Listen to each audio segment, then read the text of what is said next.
আমরা রেডি সেডি হয়ে বেরিয়ে গেছি বৌভাতের উদ্দেশ্যে। আমার মাম্মাম রেডি হয়ে গেছে, তো আমরা গাড়িতে করে বেরিয়ে গেছি।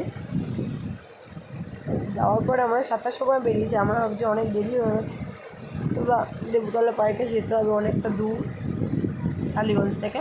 তো আমরা গাড়িতে করে বেরিয়ে গেছি। আর গাড়ির মধ্যে মাম্মামের প্রচণ্ড গরম লাগছিলো। গাড়িটা যখন থামছিল তখন অনেক গরম লাগছিলো মাম্মামের। তো মাম্মামকে একটুখানি জানলার সামনে নিয়ে এসে খাবারটা খাওয়ানোর পরে ঘুমিয়ে পড়েছে মাম্মা। তারপরে আমরা লোকেশানে পৌঁছে গেছি 8টার সময় গেছিলাম। তো গেটটা দেখো খুব সুন্দরভাবে সাজানো আছে। মাম্মামের বাবা দাঁড়িয়েছে গেটের সামনে। উপরে গেছি তো মকটেলের কাউন্টার ছিল, ডিজারের কাউন্টার ছিল, আর প্লেন জল রেখেছিল ঠান্ডা। খুব গরম তাই। আর যেখানে ব্রাইড বসবে, মানে যার রিসেপশান সে যেখানে বসবে, ওই জায়গাটা খুব সুন্দরভাবে সাজানো ছিল। এবার মাম্মামের বাবার খুব জল তেষ্টা পেয়েছিলো, তো মকটেল আমি ওকে নিয়ে এসে দিয়েছিলাম। যে মাম্মামকে নিয়েছিল বলে কিছু খেতে পারছিল না। ওরা আমরা নিচে চলে গেলাম। নিচে গিয়ে আমরা মাম্মামের সাথে কটা ফটো তুললাম, মাম্মামের সিঙ্গেল ফটো তুললাম, মাম্মামের পাপার সাথে ফটো তুললাম। তারপরে আমরা ডিটেলে আমরা ওপরে গেছিলাম। তো ব্রাইড তখন এসে পৌঁছে গেছে, যার রিসেপশান সে চলে এসেছিলো।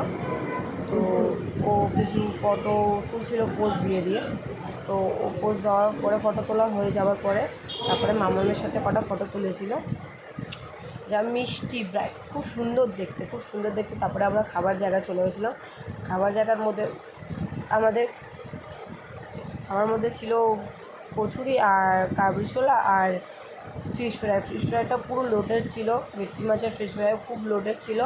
তারপরে চিকেন চাপটা, রাইসটা ছিল খুব সুন্দর। আর আমরা মিষ্টি ছিল, চাটনি, পাঁপড়, মিষ্টি সবই ছিল। আইসক্রিমও ছিল, আইসক্রিমটা খাইনি, খুব ঠান্ডা লেগে গেছিলো আমার। তারপরে ওর বাবার কটা ফটো তুললাম। তো যার নাতির বিয়ে তার সাথে ফটো তুলেছি। তারপরে রিসেন্টলি আমরা বাড়ি চলে এসেছি। বাড়িতে 11টার সময় এসে গেছে। আর মাম্মামও